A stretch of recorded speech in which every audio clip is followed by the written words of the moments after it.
Hi, I'm Helana Alexander, and I'm going to be performing my piece, Avengers Assemble. Love Actually. I love Marvel movies, and over the past couple of months, I've been watching a lot of them, the best being Captain America. My favorite character from Captain America is surprisingly not the hunky Steve Rogers, but his kick-butt love interest, Peggy Carter. Although she is painted as a damsel in this story, she breaks that stereotype many times, saving herself and Captain America in the process. So imagine my excitement when I found out that Peggy Carter is actually based off of all the amazing British women who are part of the SOE, or Special Operations Executive, a beneficial and progressive spy organization from World War II.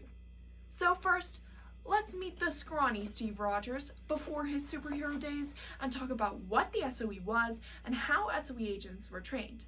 Next, we'll see Captain America in action for the first time and talk about how the SOE changed the role of women in war.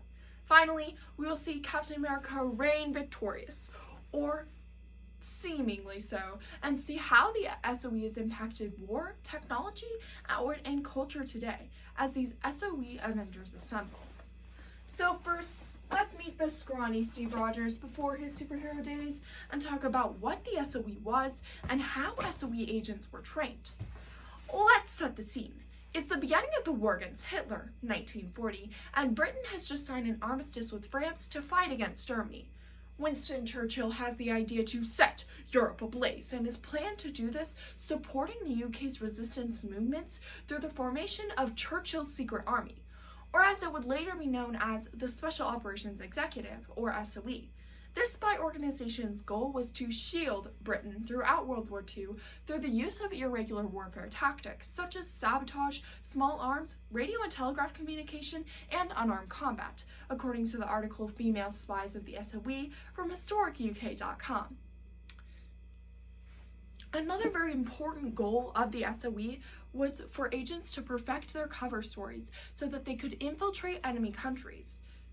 Many agents lived a double life, using their established positions in adopted countries to perform illegal and dangerous activities under the nose of the enemy, according to Espionage in the SOE from historicuk.com.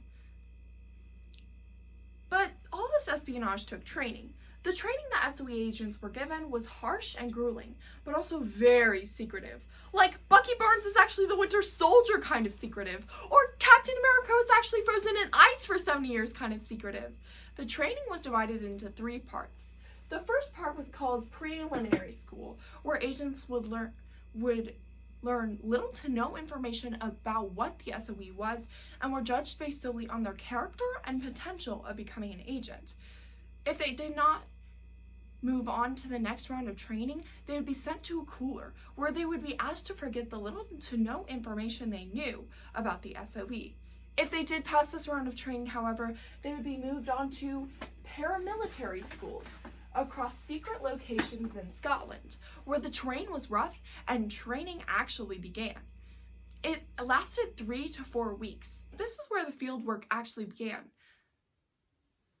Agents learned things such as sabotage, map reading, compass work, elementary Morse, and raid tactics, according to the article Training SOE Saboteurs from World War II from the BBC.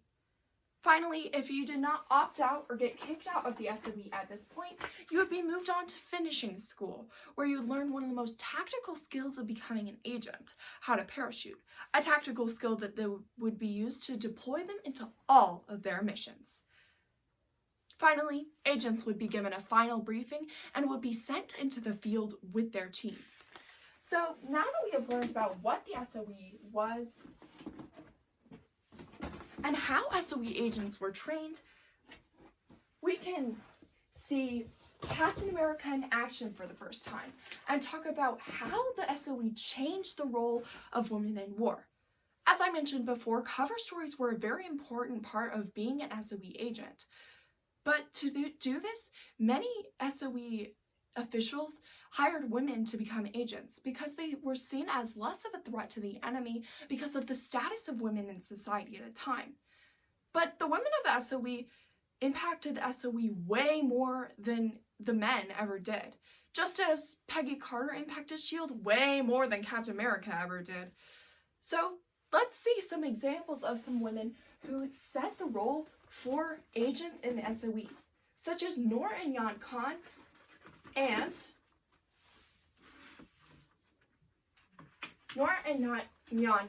and Christine Granville of the spy organization. Christine Granville was one of the most important agents of the SOE.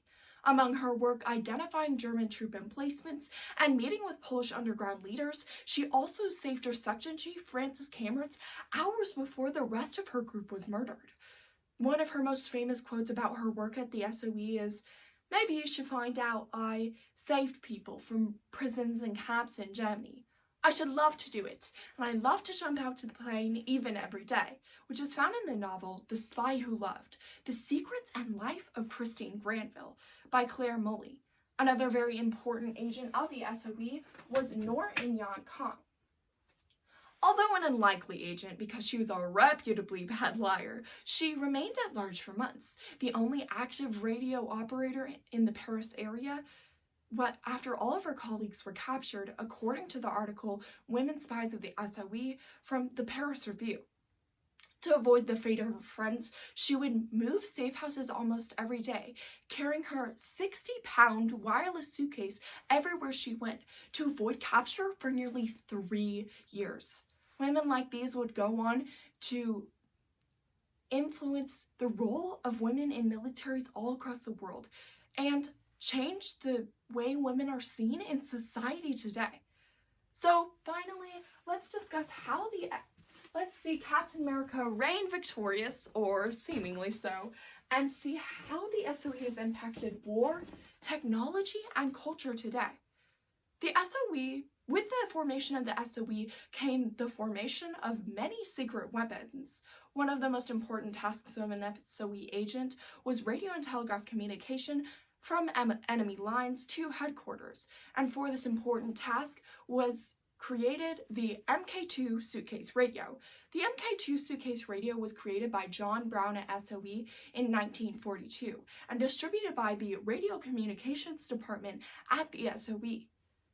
According to Type 3 MK2 suitcase radio from CryptoMuseum.com. Another very important piece of technology that was created for the SOE was the gas gun, disguised as a fountain pen that would shoot a bullet and later tear gas to help agents get out of sticky situations. So finally, let's discuss how the SOE has impacted culture today through iconic characters. As we've seen throughout this speech, one of my favorite characters to be influenced by the SOE is Agent Peggy Carter in the Marvel Cinematic Universe and Marvel Comic Universes. In one of the most early comics of Captain America, we see Peggy Carter's backstory, where it is said that she started working for the SOE as a beginner codes translator after her brother died in the war. This would later allow her to become one of the founding members of S.H.I.E.L.D., a fictional spy organization that was influenced by the SOE and other spy organizations at the time. Another very influential character to be influenced by the SOE is 007 himself, James Bond. The original James Bond novels were actually written by former SOE spy Ian Flemings, who used his expertise on war and special arms to create his captivating novels. These novels would later be turned into one of the longest movie series in history, with devoted fans across the world. So now we have seen Steve Rogers before his superhero days and talked about what the SOE was and how SOE agents were trained. We've seen Captain America in action for the first time, as we saw how the SOE changed the role of women in war. And finally, we have seen how it's impacted culture today, as we have seen Captain America reign victorious. So the next time you're watching your favorite Marvel movie, maybe you'll see all those amazing heroes on screen. Maybe you'll think of the amazing SOE heroes of World War II as these SOE Avengers assembled. Thank you.